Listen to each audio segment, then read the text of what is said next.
No toques al bebé, eres sucio. La voz de Silvia, mi nuera, fue como un látigo de hielo que partió en dos la calidez de la tarde. Sus palabras no solo hirieron el aire, sino que se clavaron en las vigas de madera que yo mismo coloqué hace más de 50 años. El pequeño Leo, mi nieto, mi única sangre nueva, estaba en mis brazos, un milagro de apenas 6 meses que olía a leche y a futuro. Pero el empujón de Silvia, seco y firme, me hizo dar un paso atrás. No fue un golpe para derribarme, fue algo peor. Fue un gesto para borrarme, para marcar una frontera invisible entre su mundo pulcro y mi existencia gastada. Me arrebató al niño con un pánico fingido, como si mis manos, que han creado vida en la madera, fueran portadoras de alguna plaga incurable. Me llamo Julián, y cuento ya 82 inviernos. He pasado toda mi vida aquí, en este pueblo de Castilla donde el polvo de los caminos se te pega al alma. Fui ebanista, un artesano de la madera, un oficio que aprendí de mi padre, y que él aprendió del suyo. Mis manos, estas que ahora mi nuera desprecia, conocen el lenguaje secreto del roble, la suavidad del cerezo y la honestidad del pino. Han pasado incontables horas lijando, cortando y ensamblando, no solo muebles, sino también sueños. Con estas manos, construí la cuna de mi hijo, y el primer armario para mi esposa, Elena. Son manos que huelen a barniz, a trabajo y a una vida entera de esfuerzo honesto. Son manos que guardan la memoria de cada pieza que han tocado, de cada árbol que han honrado. Esta casa no es solo un conjunto de paredes, es el testamento de mi amor por Elena. Recuerdo comprar este solar, con los ahorros de 10 años de trabajo. Un campo de hierbajos que todos veían inútil. Pero yo veía nuestro futuro. La levanté con mis propias manos, ladrillo a ladrillo, mientras ella, con su vientre ya redondo por la llegada de Marcos, me traía limonada para mitigar el sol de agosto. Será nuestro refugio, Julián, me decía, y su sonrisa era el único andamio que necesitaba mi espíritu. Cada rincón de este hogar está impregnado de ella. El olor de sus guisos en la cocina, el eco de su risa en el pasillo, el calor de su presencia en el sillón junto a la chimenea. Este lugar es el archivo físico de nuestra felicidad. Elena se marchó hace 5 años, llevada por una enfermedad que no hizo ruido al llegar. Antes de cerrar los ojos para siempre, me apretó la mano, esta misma mano callosa y manchada que ahora parece ofender a la gente moderna. Me hizo prometerle 2 cosas con un hilo de voz. Cuida de nuestro Marcos, me pidió, con la ternura de una madre que nunca deja de serlo. Pero sobre todo, Julián, no dejes que nadie te robe tu dignidad. Es lo único que de verdad nos pertenece cuando el tiempo nos lo ha quitado todo. En mi inocencia, creí que podría cumplir ambas promesas. No sabía entonces que, a veces, para cumplir una, es necesario traicionar la otra. El corazón no entiende de esas contradicciones hasta que la vida te las pone delante. Marcos se casó con Silvia 2 años después de que enterramos a su madre. Al principio, todo parecía normal, una transición educada y distante. Las visitas de los domingos se volvieron más cortas, las conversaciones más superficiales. Pronto empecé a notar una frialdad que no era solo timidez. Era un cálculo. Paseaban por la casa no como familia sino como tasadores. Silvia hablaba de optimizar el espacio, de tirar tabiques para crear ambientes diáfanos. No me hablaban a mí, sino sobre mí, como si yo fuera una antigüedad incómoda, un obstáculo para sus planes de renovación. Empecé a sentir que mi presencia era una mancha en su lienzo de vida perfecta, una nota discordante en su sinfonía de modernidad y progreso. La sensación de ser invisible se fue haciendo más densa con el tiempo. Me convertí en parte del mobiliario, una vieja silla de Enea que, aunque llena de historias, ya no encaja con la decoración minimalista. Me sentaba en mi sillón, el que Elena y yo compramos en nuestro primer aniversario, y los oía hacer planes en los que yo no existía. Hablaban de viajes, de cenas con amigos, de un futuro brillante que se proyectaba sobre las paredes que yo había levantado, ignorando por completo al arquitecto de sus cimientos. El silencio se convirtió en mi compañero más fiel. Un silencio pesado y espeso, que llenaba los huecos que dejaban sus palabras no dichas, sus miradas evasivas y su cortesía vacía de afecto. Cuando nació Leo, mi corazón dio un vuelco de esperanza. Un nieto. La posibilidad de un nuevo vínculo. Un puente entre mi mundo antiguo y su mundo nuevo. La alegría fue como un sol de invierno, cálido pero breve. Silvia impuso sus reglas desde el primer día. un manual de instrucciones para acercarse a su hijo. El niño es muy frágil, repetía constantemente. Hay que tener cuidado con los gérmenes, con las corrientes de aire, con los ruidos fuertes. Cada una de sus advertencias era una barrera más, una forma sutil de decirme que yo era un riesgo, un elemento anacrónico y potencialmente dañino. Y yo, por miedo a perder esos escasos minutos de ver a mi nieto, callaba y obedecía. Quizá en la ciudad desde la que me estás viendo, las cosas se vivan de otra manera. Tal vez allí todavía se valore la historia que cuentan unas manos arrugadas. Déjame un comentario y dime desde dónde me escuchas, y si este relato te conmueve, suscríbete al canal para que estas voces no se apaguen. A veces, el mayor grito de un anciano es su silencio, un silencio que implora ser comprendido antes de que sea demasiado tarde. Aquel día, el día del bautizo, mi silencio comenzó a resquebrajarse por dentro, amenazando con derribar los muros de paciencia que había construido durante años. La promesa que le hice a Elena empezó a pesar más que mi soledad. El bautizo de Leo fue el escenario de mi humillación final. Habían organizado una pequeña fiesta en casa. Mi casa, aunque el aire que se respiraba ya no era el mío. Silvia había cubierto mi robusta mesa de comedor de roble, con un mantel de un blanco quirúrgico, y había dispuesto copas de cristal tan finas que parecían temblar ante el peso de la historia del lugar. Me sentía como un figurante en mi propia vida, un actor secundario sin frase en el guión. Me puse mi mejor traje, el mismo que llevé en la boda de Marcos, aunque ahora bailaba en mis hombros encogidos. Quería al menos parecer digno del honor de sostener a mi nieto por un instante. Durante horas, fui un espectador silencioso desde mi sillón de orejas, el único mueble que se había salvado de la purga modernizadora de Silvia. Observé cómo el bebé pasaba de unos brazos a otros, cómo todos le sonreían y capturaban su imagen en esos aparatos rectangulares y fríos. Yo esperaba mi turno con la paciencia del artesano que espera a que la madera se asiente. Finalmente, cuando la mayoría de los invitados se había dispersado por el jardín, Marcos se acercó a mí, con Leo en brazos. «Papá, ¿quieres cogerlo un momento?», me dijo, pero sus ojos miraban al suelo, como si le avergonzara su propio gesto de piedad filial. Mi corazón, un músculo viejo y cansado, latió con una fuerza olvidada. Extendí los brazos con una solemnidad casi religiosa, notando un ligero temblor en mis manos. No era la edad, era la emoción pura. Me las había lavado 3 veces, frotando con un cepillo bajo las uñas, anticipando la obsesión de Silvia. Acomodé al pequeño en mi regazo. Su calor y su olor a vida nueva eran un bálsamo para mi alma solitaria. Su diminuta mano, perfecta y frágil, se aferró a mi dedo índice, y en ese pequeño gesto sentí una conexión tan profunda que me pareció que el tiempo se detenía. Fue un instante de pura felicidad, el último que viviría en aquella casa que construí con tanto amor. Fue en ese preciso momento de paz cuando Silvia entró desde el jardín. Su sonrisa se congeló al verme con el niño. Su rostro se transformó en una máscara de horror y desaprobación, como si estuviera presenciando un sacrilegio. Y entonces, su voz, afilada y cruel, rompió el encanto.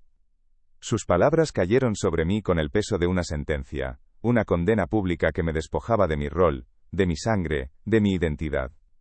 El empujón, el arrebato del niño, y el silencio atronador que vino después, confirmaron que mi tiempo en aquel lugar, en aquella familia, había terminado. Me habían declarado oficialmente obsoleto, un desecho en el hogar que había sido mi orgullo. Marcos no dijo una palabra, simplemente bajó la cabeza, convirtiéndose en cómplice silencioso de mi humillación. Su silencio fue más doloroso que el grito de su esposa. Los pocos invitados que quedaban en la sala desviaron la mirada, fingiendo un súbito interés en el fondo de sus copas. Sentí un frío glacial recorrer mi espalda mientras la vergüenza me subía por el cuello como una marea tóxica. No protesté, no supliqué, simplemente me levanté de mi sillón, con la poca dignidad que me quedaba, y caminé con paso lento pero firme hacia mi antiguo taller, el único territorio que aún sentía como propio. La puerta se cerró detrás de mí con un sonido suave, pero para mí fue el portazo definitivo. Esa noche no pude dormir. Me senté en el viejo taburete de pino, rodeado por el aroma familiar del serrín y el aceite de linaza. No sentía rabia, ni siquiera una tristeza profunda. Lo que sentía era una claridad extraña, una calma lúcida y afilada como el filo de un formón nuevo. La promesa que le hice a Elena resonaba en mi cabeza, no como un susurro lejano, sino como una orden clara y directa. Nunca dejes que te roben tu dignidad. Comprendí que mi paciencia había sido confundida con debilidad, y mi silencio con consentimiento. Les había dado permiso para anularme, para tratarme como un objeto sin alma, y ya no estaba dispuesto a seguir siéndolo. Mi decisión se forjó en la soledad de ese taller, entre las herramientas que habían sido la extensión de mis manos durante toda mi vida. Eran testigos silenciosos de mi esfuerzo, de mi dedicación, de mi amor, por un oficio que requiere paciencia y respeto. Miré mis manos bajo la luz de la luna que se filtraba por la ventana. Estaban surcadas de arrugas y cicatrices, cada línea un recuerdo, cada callo una historia. No, no estaban sucias. Estaban llenas de vida, de trabajo, de la honestidad de quien ha construido en lugar de destruir. Y con esas mismas manos, decidí que construiría mi último proyecto, la reconquista de mi propia libertad. La humillación no me había roto, me había despertado. Fue como un golpe seco y preciso de un mazo que, en lugar de quebrar la madera, la encaja perfectamente en su lugar. Todas las piezas de mi vida reciente cobraron sentido. Las miradas esquivas, las conversaciones interrumpidas, los planes de los que era excluido. No era una paranoia de viejo, era una estrategia deliberada para arrinconarme hasta que desapareciera por mi propio pie. Y eso era, precisamente, lo que iba a hacer. Pero no lo haría como un vencido que huye, sino como un hombre libre que elige su propio camino, dejando atrás una jaula que, aunque dorada con recuerdos, no dejaba de ser una jaula. Mi refugio, el hogar que levanté para proteger a mi familia, se había convertido en mi prisión. Las paredes que habían escuchado las primeras palabras de mi hijo y las risas de mi esposa, ahora eran testigos mudos de mi desprecio. El jardín donde Elena plantó sus rosales, ahora era el patio donde se exhibía mi irrelevancia. Comprendí que el verdadero hogar no está hecho de ladrillos y cemento, sino de respeto y amor. Y en esa casa, el amor se había secado, y el respeto se había evaporado. Ya no quedaba nada para mí allí, solo los fantasmas de lo que un día fue, y yo no estaba dispuesto a vivir el resto de mis días conversando con fantasmas. La mañana siguiente, mientras el sol comenzaba a despuntar por el horizonte, una determinación fría y serena se había instalado en mi pecho. Escuchaba los sonidos de la casa despertando en el piso de arriba. La ducha, el murmullo de sus voces, el llanto ocasional del bebé. Eran los sonidos de una vida que ya no me incluía, una melodía en la que yo era una nota silenciosa. Pero mi silencio ya no era de sumisión. Era el silencio del estratega, del artesano que mide 2 veces antes de cortar. Sabía exactamente lo que tenía que hacer. Mi plan era sencillo, silencioso y definitivo. Mi venganza no sería un acto de ira, sino un acto de amor propio. Un acto de dignidad. Me refugié en mi taller como un animal herido busca su madriguera. El aire allí dentro olía a verdad, a honestidad. El aroma del serrín acumulado en los rincones, la fragancia penetrante del aceite de linaza, y el perfume antiguo de la madera de nogal, me envolvieron como un viejo abrigo familiar. Cerré la puerta y el sonido del mundo moderno, de las voces hirientes y las miradas evasivas, se quedó fuera. Aquí, entre mis herramientas, yo no era un anciano sucio e inútil. Era un creador, un artesano, un hombre. Cada gubia, cada formón, cada serrucho colgado en la pared, era un testigo mudo de mi valía, de una vida entera dedicada a transformar la materia bruta en algo útil y hermoso. Eran la prueba tangible de que mis manos sabían construir, no destruir. Esa noche, el sueño me fue esquivo. Me quedé sentado en el taburete de pino que hice hace 60 años, contemplando las sombras que la luna proyectaba a través de la ventana polvorienta. No sentía la rabia corrosiva que uno esperaría. Tampoco la tristeza paralizante de la soledad. Lo que me invadía era una extraña y fría claridad, una lucidez cortante como el filo de una cuchilla recién afilada.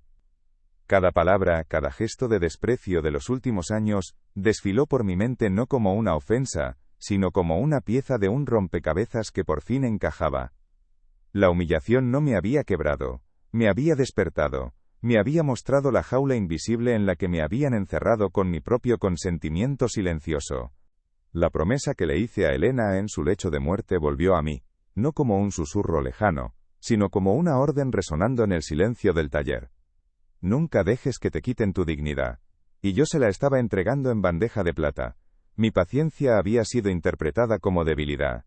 Mi amor incondicional, como una invitación al abuso. Mi silencio, como la aceptación de mi propia irrelevancia. Comprendí que, por intentar cumplir la primera parte de la promesa, cuidar de nuestro hijo, había traicionado la más importante. Cuidar de mí mismo, de mi esencia, de lo único que me quedaba. Y en esa noche larga y solitaria, decidí que la traición a mi propia alma había terminado para siempre. Entendí que mi sumisión les había dado permiso para borrarme del mapa de sus vidas, para convertirme en un fantasma en mi propio hogar. Habían confundido mi amor por Marcos con una carta blanca para disponer de mi vida y de mi espacio a su antojo. Mi presencia se había vuelto una inconveniencia, un obstáculo en sus planes de una vida perfecta, aséptica y sin las arrugas del pasado. Pero el pasado, mi pasado, estaba impregnado en cada viga de esa casa, en cada nudo de la madera de sus muebles. Y si ellos no podían verlo, si no podían honrarlo, entonces no merecían habitar en el santuario que yo había construido con amor y sacrificio para mi familia. A la mañana siguiente, me levanté antes de que el sol despuntara. El resto de la casa dormía, ajena a la revolución silenciosa que se gestaba en mi corazón. Me moví con un sigilo que no sabía que poseía, como un ladrón en mi propia casa, pero lo que planeaba robar era mi propia libertad. Mis pasos no hicieron ruido sobre las baldosas que tantas veces había fregado Elena. Fui directamente a la vieja cómoda del pasillo, un mueble de caoba que había sido de mi abuela. En el último cajón, bajo un montón de manteles bordados con sus iniciales, sabía que encontraría lo que necesitaba para empezar mi nueva vida, el mapa y la llave para mi escapatoria. Con manos temblorosas pero firmes, saqué la vieja caja de hojalata donde guardábamos los documentos importantes. El tacto frío del metal me ancló en la realidad de lo que estaba a punto de hacer. Dentro, envuelta en un paño de lino, estaba la escritura de la casa. La leí despacio, saboreando cada palabra. Propietario, Julián Martínez. La casa era mía. El sudor, el esfuerzo, los sueños invertidos en ella, todo era legal y moralmente mío. No era una herencia que ellos esperaban. Era el fruto de mi trabajo. Este papel no era solo un documento legal. Era el testamento de mi vida, la prueba irrefutable de mi existencia y de mi contribución al mundo. Un mundo que ahora me daba la espalda. Junto a la escritura, había una pequeña caja de madera de nogal que yo mismo había tallado para Elena en nuestro 5º aniversario. La abrí con un cuidado reverencial. Dentro, atadas con una cinta de seda azul, estaban las cartas que ella me escribió cuando hice el servicio militar en África. Y debajo de todas, un sobre cerrado con mi nombre escrito en su caligrafía elegante y firme. En una esquina, una pequeña nota, para que la leas solo cuando sientas que ya no puedes más. Ese momento había llegado. El sobre parecía pesar 1 tonelada en mis manos, cargado con el peso de su amor y la premonición de mi futura soledad. Dudé un instante antes de romper el sello. Tenía miedo de lo que pudiera encontrar dentro, miedo de que sus palabras me hicieran flaquear, de que su recuerdo me atara aún más a ese lugar. Pero la desesperación era más fuerte que el miedo. Con un movimiento rápido, abrí el sobre. La hoja de papel, amarillenta por el tiempo, desprendió un leve aroma a lavanda, su perfume favorito. Era como si ella estuviera allí mismo, a mi lado, dándome el valor que me faltaba. Respiré hondo, y empecé a leer las palabras que mi esposa me había dejado como un último regalo, como un faro en la más oscura de mis noches. Mi querido Julián, comenzaba la carta, si estás leyendo esto, es porque ya no estoy a tu lado para sostener tu mano, y tu corazón se siente perdido en la niebla. Quiero que recuerdes siempre que tu valor no reside en lo que les das a los demás, sino en la persona que eres. Esta casa es tuya, el fruto de tu sudor, tu refugio. Pero un refugio nunca debe convertirse en una jaula. Tus recuerdos son tu tesoro, pero no deben ser tus cadenas. Si alguna vez sientes que las paredes se cierran sobre ti, si el aire se vuelve irrespirable, te pido que vueles. Vuela, mi amor. Vive por los dos. Sus palabras fueron como una llave que abría la cerradura oxidada de mi alma. Me estaba dando permiso. Me estaba liberando de la promesa de cuidar de un hijo que ya no necesitaba mis cuidados, sino mi ausencia. Elena, incluso desde el más allá, me conocía mejor que nadie. Sabía que mi sentido del deber podría convertirse en mi propia soga. Vende la casa, continuaba. Vete a ese pueblo de la costa con el que siempre soñamos. Vuelve a tallar la madera por el simple placer de crear, no por necesidad. Vive, mi amor. No olvides nunca que tu dignidad es tu única y verdadera libertad. Te quiero siempre. Tu Elena. Las lágrimas, que había contenido durante tanto tiempo, brotaron sin control, empapando el papel.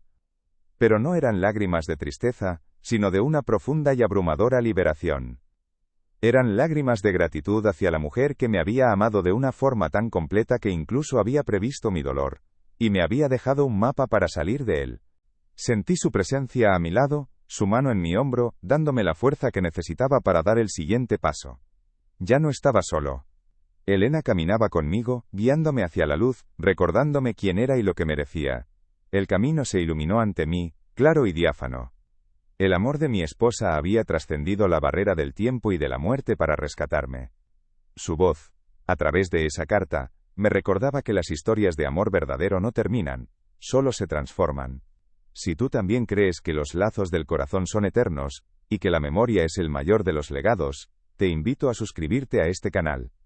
Hagamos juntos que estas historias no se pierdan en el olvido, para que sirvan de inspiración a quienes se sienten perdidos y solos, demostrando que siempre, incluso en la mayor oscuridad, puede haber una luz de esperanza y dignidad.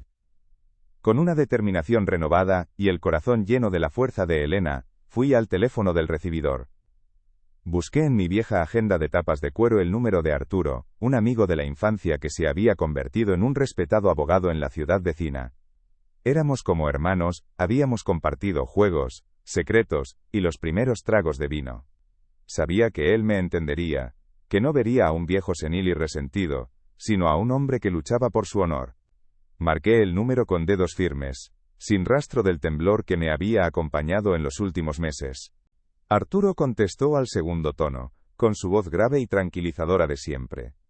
Le pedí que nos viéramos con urgencia, pero en su despacho, no en mi casa. No quería que nadie escuchara. Quedamos para esa misma tarde. Le conté todo, desde el principio. No omití ningún detalle, ninguna palabra hiriente de Silvia, ninguna mirada cómplice de Marcos, ninguna humillación silenciosa.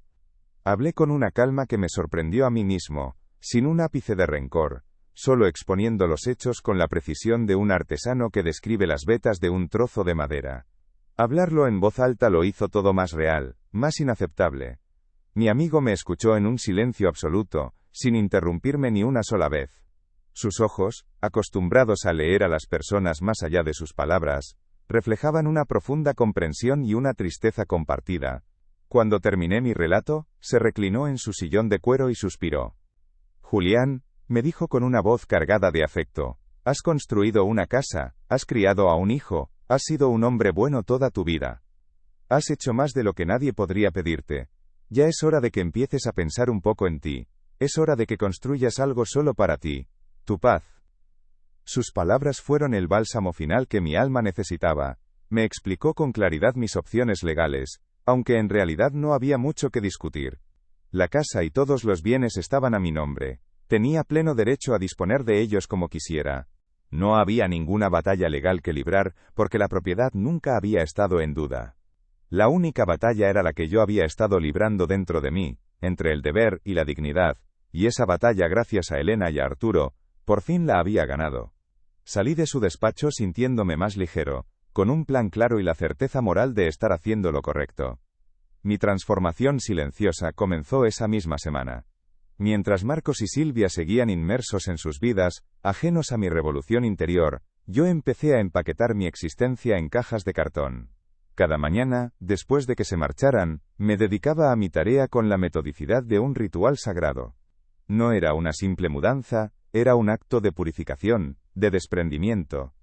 Cada objeto que envolvía en papel de periódico, era un recuerdo que evaluaba, honraba, y del que me despedía. Decidí llevarme solo lo esencial, aquello que definía quién era yo, no lo que había acumulado a lo largo de los años. La primera caja fue la más difícil. En ella guardé la pequeña banqueta de pino que le construí a Marcos cuando apenas levantaba un palmo del suelo. Aún podía ver sus piececitos regordetes balanceándose, sin llegar al suelo, mientras me observaba trabajar en el taller. Recordé la ilusión en sus ojos, Su admiración por un padre que podía crear cosas con sus manos. ¿En qué momento se había perdido ese niño? ¿Cuándo se había convertido en ese hombre extraño que bajaba la mirada ante la crueldad de su esposa? Envolver esa banqueta fue como envolver un recuerdo doloroso pero necesario, la prueba de un amor que fue, y que ya no encontraba su lugar. Después, con un cuidado infinito, empaqué las fotografías. El retrato de boda con Elena, ella con su vestido blanco y yo con mi torpe traje nuevo. Ambos sonriendo a un futuro que imaginábamos eterno. Las fotos de Marcos en la playa, en sus cumpleaños, el día de su graduación. Cada imagen era un pequeño fragmento de felicidad congelada en el tiempo. La saqué de los marcos que colgaban en las paredes, dejando unos rectángulos descoloridos que gritaban su ausencia. Esas paredes desnudas eran el reflejo de cómo me sentía por dentro, despojado de todo lo que una vez había amado y me había dado identidad en ese hogar. La tercera caja la dediqué a mis herramientas, eran la extensión de mis manos, de mi mente, de mi alma. La garlopa de mi padre, con el mango de madera pulido por el sudor de sus manos. El martillo de mi abuelo, con su cabeza de acero forjado a mano. Cada herramienta contaba una historia, representaba un linaje de hombres trabajadores y honestos. Limpié cada una de ellas con un trapo aceitado, sintiendo su peso familiar en mis palmas. No eran objetos, eran reliquias. Símbolos de un mundo basado en el esfuerzo, el respeto y la creación. Un mundo que parecía estar desapareciendo a mi alrededor, pero que yo me negaba a abandonar. Mientras yo desmantelaba mi vida en silencio, ellos seguían con sus planes como si nada. Una tarde, escuché a Silvia hablar por teléfono con una decoradora. Discutía con entusiasmo sobre los colores para las paredes del salón, sobre si poner un suelo de microcemento o de tarima flotante. Hablaba de espacios abiertos y luz natural, sin tener la menor idea de que estaba diseñando un futuro en una casa que muy pronto ya no les pertenecería. Una sonrisa amarga se dibujó en mi rostro. Estaban tan ocupados rediseñando el contenedor que se habían olvidado por completo de valorar el contenido, el alma del lugar. Marcos, por su parte, se había vuelto aún más esquivo.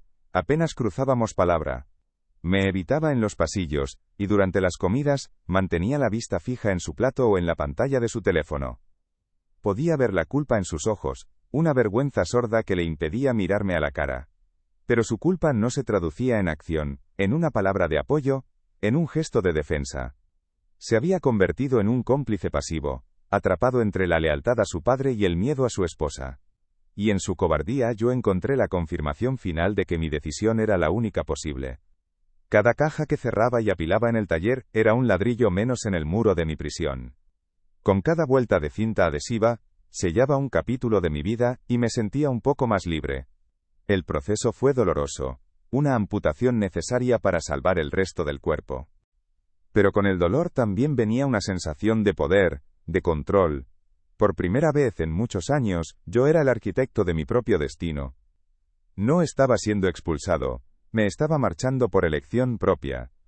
No huía de ellos, corría hacia mí mismo, hacia el Julián que se había quedado dormido por el peso de la costumbre y la soledad.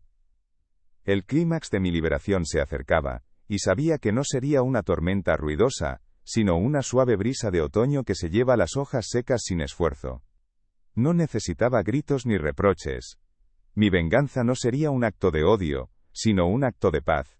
Mi victoria sería mi serenidad, mi capacidad de alejarme sin mirar atrás, dejando que ellos se enfrentaran al vacío que mi presencia, por invisible que la creyeran, había estado llenando.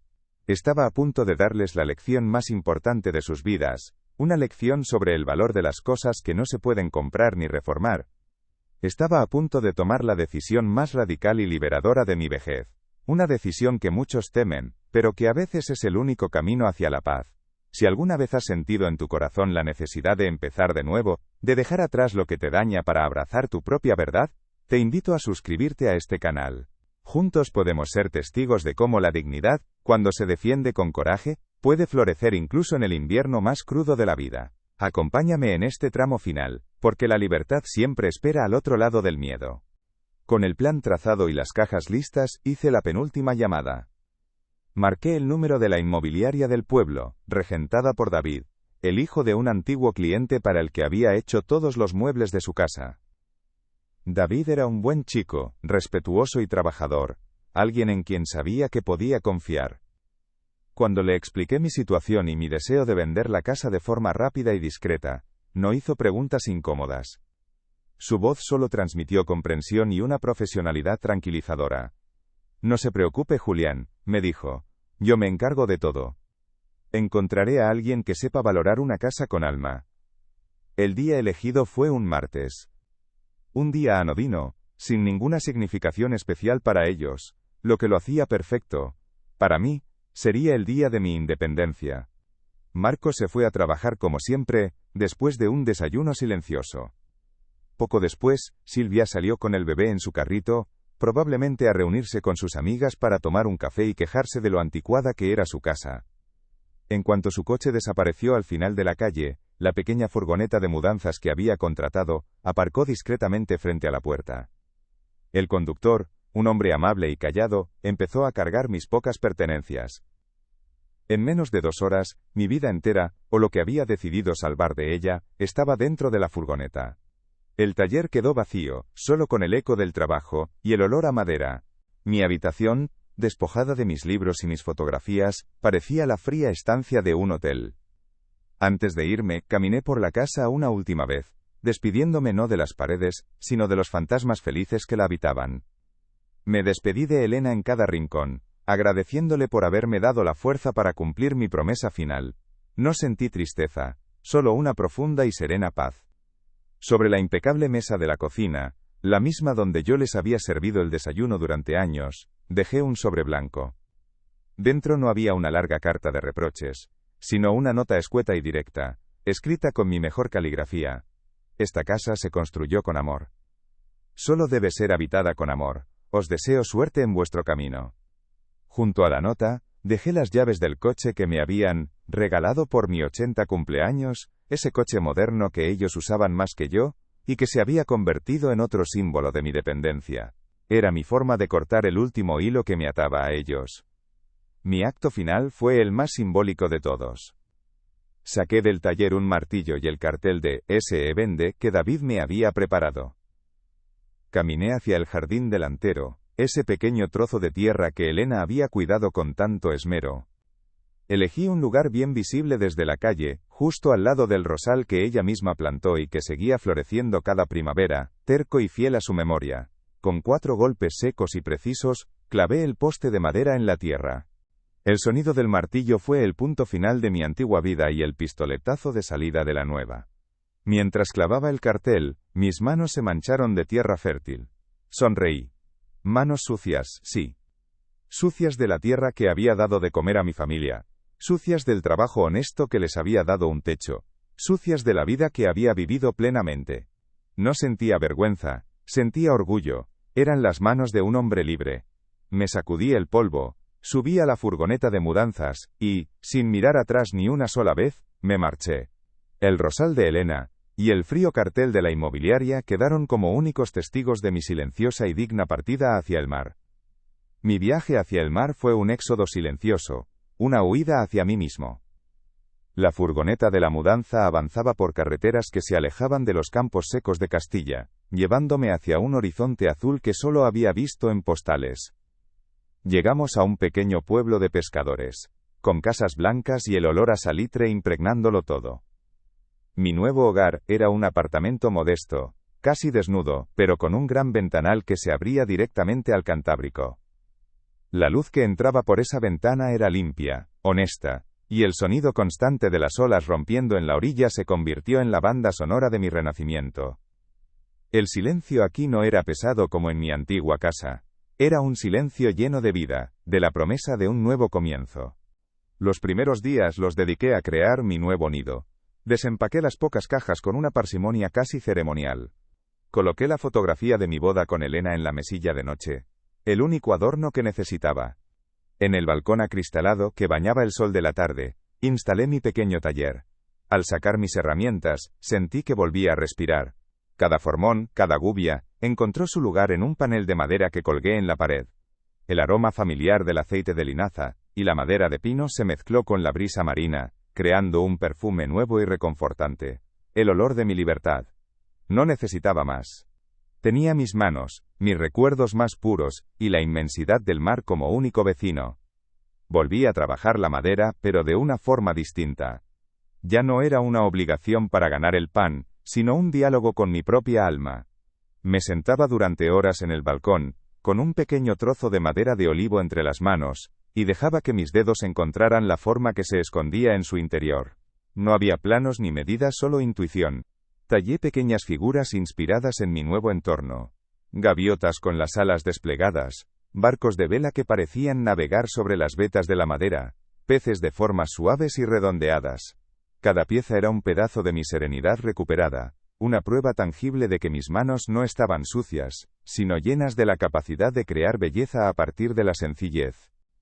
Una tarde, mientras paseaba por la playa, un niño de unos 5 años se quedó mirando con fascinación un pequeño delfín de madera que yo acababa de terminar. Sus ojos brillaban con una curiosidad pura, sin juicios. Sin pensarlo 2 veces, se lo ofrecí. El niño lo tomó con una delicadeza sorprendente y corrió a enseñárselo a su madre. Ella se acercó para darme las gracias, con una sonrisa amable que no había visto en mucho tiempo. Me presentó a su hijo, Mateo, y nos sentamos en un banco a ver cómo el niño jugaba con el delfín en la arena. Fue una conexión simple, humana, que me recordó que la bondad todavía existía en el mundo, lejos de las paredes frías de mi antigua vida. Aquella mujer llamada Inés regentaba una pequeña tienda de artesanía en el paseo marítimo. Al saber de mi oficio, me invitó a visitarla. La tienda era un lugar encantador, lleno de objetos hechos con cariño. Me pidió si podía dejar algunas de mis figuras de madera para exponerlas. No para venderlas, insistió, sino simplemente para que la gente las viera. Acepté. A la semana siguiente, mis pequeñas creaciones marinas ocupaban un lugar de honor en su escaparate. Ver mi trabajo expuesto, valorado por su belleza y no por su utilidad, fue un bálsamo para mi orgullo herido. Me sentí parte de una comunidad de nuevo, un artesano respetado, no un anciano arrinconado y olvidado. Mientras tanto, supe por Arturo, mi amigo abogado, que mi partida había causado el terremoto que yo esperaba. La primera reacción de Marcos y Silvia fue de incredulidad, seguida de una ira furiosa. Me llamaron decenas de veces, pero yo nunca contesté. Dejé que el teléfono sonara hasta que se cansara, su insistencia era un ruido lejano que ya no podía perturbar mi paz. Para ellos, mi acción era una traición incomprensible. No podían entender que un hombre de mi edad, a quien consideraban un mueble más, pudiera tomar las riendas de su propia vida de una forma tan radical y definitiva.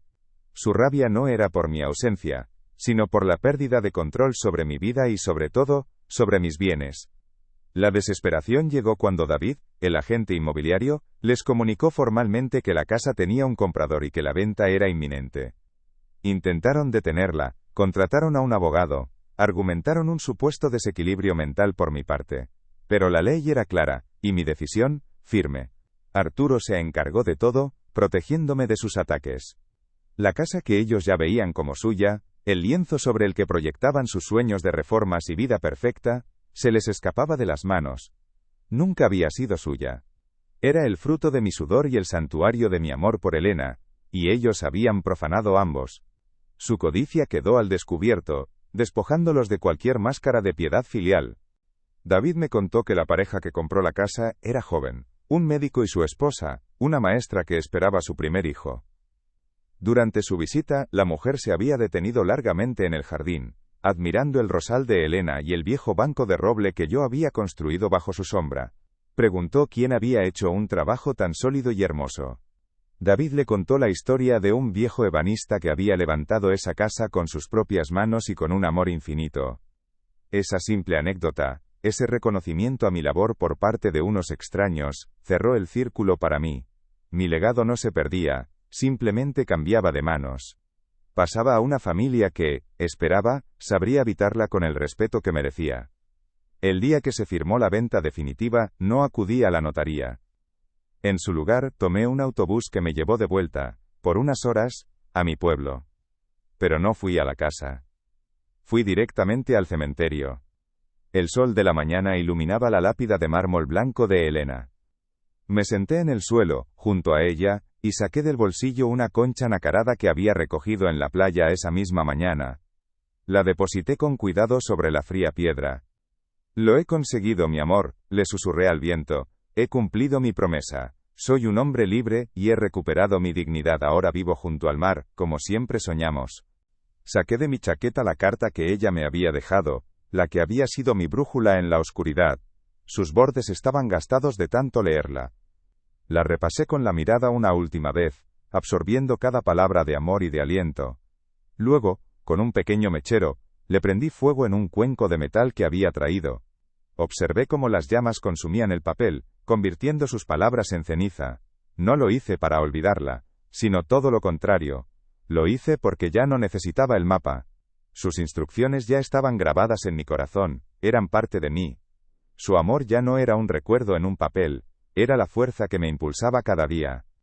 Antes de marcharme del pueblo para siempre, le entregué a Arturo un último sobre para que se lo diera a Marcos. No contenía reproches ni acusaciones. Solo unas pocas líneas, escritas con la serenidad de quien ya ha perdonado, no a ellos, sino a la vida. Hijo, decía la nota, una casa no es solo un conjunto de ladrillos, es el recipiente de los recuerdos y los valores. Espero que un día entiendas que el mayor legado que un padre puede dejar, no es una propiedad, sino el ejemplo de la dignidad. Sé un buen padre para Leo. Enséñale a respetar las manos que lo cuidan, sin importar si están lisas o arrugadas. Adiós. Ahora, muchas noches me siento en mi balcón, con el sonido de las olas como única compañía, y miro las estrellas.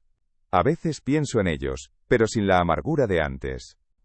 Los imagino en un apartamento impersonal, rodeados de muebles de diseño sin alma, pagando una hipoteca que les recordará cada mes el hogar que perdieron. Imagino a Silvia, puliendo superficies hasta el infinito, en un intento inútil de limpiar una mancha que no es de polvo sino de crueldad. Y me pregunto, si alguna vez, en la quietud de la noche, sentirán el vacío que dejaron, no por mi ausencia física, sino por la ausencia del amor incondicional que despreciaron. Quizás con el tiempo, Marcos entienda, quizás cuando Leo crezca y pregunte por el abuelo que nunca conoció, mi hijo encuentre el valor para contarle la verdad. Tal vez ese sea el comienzo de su propia redención, la oportunidad de romper un ciclo de frialdad y enseñar a su hijo que el valor de una persona no se mide por su utilidad, sino por su historia. Pero ese ya no es mi camino ahora huele a sal, a madera recién lijada, y a la paz que solo se encuentra cuando uno es fiel a sí mismo y a sus principios. Mis manos, las que un día fueron declaradas sucias, siguen trabajando. Crean pequeñas obras de arte que traen alegría a los niños en la playa, y a los visitantes de la pequeña tienda de Inés. No están sucias. Están llenas de la memoria del trabajo honesto, del sacrificio silencioso y del amor que construye. Son el mapa de una vida entera. Quien no sabe leer con respeto el mapa que dibujan las arrugas en la piel de un anciano, se pierde el tesoro más valioso de todos. La sabiduría de nuestras raíces. La única herencia que de verdad importa. Mi historia llega a su fin, pero sé que hay muchas otras como la mía, esperando ser contadas. El respeto a nuestros mayores es el cimiento sobre el que se construye una sociedad justa, y a veces lo olvidamos. Espero que mi viaje te haya conmovido y te haya hecho reflexionar. El verdadero final de esta historia lo escribes tú, con la forma en que tratas a los ancianos en tu vida, con el valor que das a su experiencia y a su amor. Gracias por acompañarme hasta aquí. Si mi relato te ha tocado el corazón, te invito a suscribirte al canal para que más voces como la mía puedan ser escuchadas. Y si tienes alguna historia o alguna idea que te gustaría ver convertida en un relato, déjamela en los comentarios. Vuestras palabras son la madera con la que construimos este espacio de encuentro y emoción. Vuestra compañía es el mayor de los regalos.